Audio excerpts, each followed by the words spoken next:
Te-am văzut într-o noapte, avusesem show. Eram cu o gașcă chiar mișto. Am intrat în vorba așa cum fac eu. Mi-aduc aminte purtai un maio. Te-am făcut să râzi cum te fac și acum am vrut să te cunosc, dar nu oricum. Să fim doar noi doi, cât mai departe. De glume, de lume, de vorbe, de șarte. Am ieșit împreună, te lăsai rugat. Aveai figuri atât cât trebuie să aibă o fată. Mă enervai într-un mod plăcut, treaba care mă făcea să te doresc mai mult. Hai că nu ne știm de azi, de ieri. Avem împreună câteva primăveri. Cât vom trăi, nu ne vom despărți. Spune sincer, de ce te-aș minți?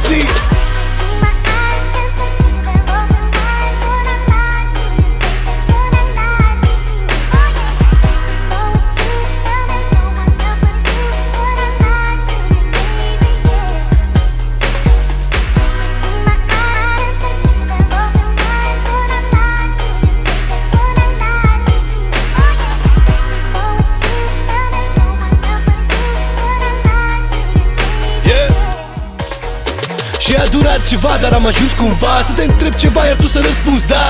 Inconștient, fără vreun mare plan, ne-am aruncat în viață ca într-un ocean. Am vrut să fii a mea, să te iau de acasă, cum te strâng în brațe, să te fac mireasă. Ridicăm o casă, avem un cămin, un copil e absolut tot ce ne mai dorim. N-a fost imediat, dar a venit pe lume. Un băiețel, Doamne, ce minune, cine-mi poartă nume. Te iubește tata, cum o iubesc pe mami, așteptăm și fata. Hai că nu ne știm de azi, de ieri. Avem împreună câteva primăveri. Cât vom trăi, nu ne vom despărți. Spune sincer, de ce te-aș minți?